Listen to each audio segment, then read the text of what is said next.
ইসলাম বিরোধীদের জন্য প্রশ্ন 3টা, আপনারা যারা মুমিন তাদের জন্য 4টা, আপনাদের জন্য একটা বেশি। আলহামদুলিল্লাহ কোন?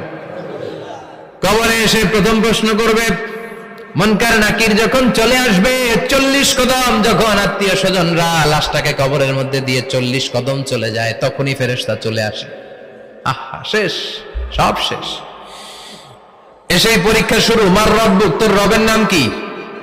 চিল্লায় বলেন, আমাদের রবের নাম কি?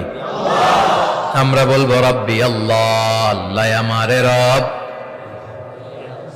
দমে দমে তনু মনে তারি অনুভব। পড়েন, আল্লাহ আমারে রব।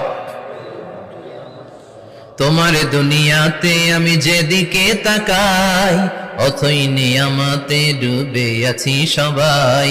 পাখ পাখালির গানে শুনি তাসবিহ কল রব, তাসবিহ কল রব, আল্লাহ আমারে রব। প্রথম প্রশ্ন, তোমার রব কে? আমরা বলবো আমাদের রব আল্লাহ।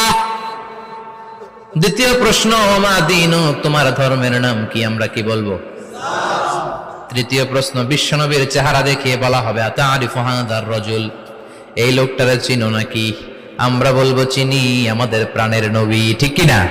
চাঁদের চেয়ে সুন্দর তুমি নবী আমার কমলিহিওয়ালা, দু জাহানের বাদশা তুমি প্যারা নবী সাল্লে আলা, চাঁদের চেয়ে সুন্দর তুমি নবী আমার কমলিহিওয়ালা, ঠিক কি না?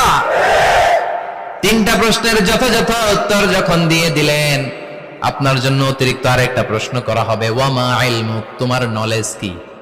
3টা প্রশ্নের উত্তর যে তুমি করতে পারলা, কিভাবে পারলা, কেমনে জানলা? নকল করে বলছো নাকি জেনে বুঝে আসছো? নকল হয় না? এখন তো পরীক্ষা চলতেছে বোধহয়। কি পরীক্ষা? এসএসসি পরীক্ষা। নকল হয়? কৃষ্ণপুরে নকল নাই না? এখন মনে হয় এগুলো একটু কমছে। একটা সময় ছিল অনেক নকল হইতো। পাঞ্জাবের ভিতরে নকল, পকেটে নকল, টুপির ভিতরে নকল, মৌজার ভিতরেও নকল।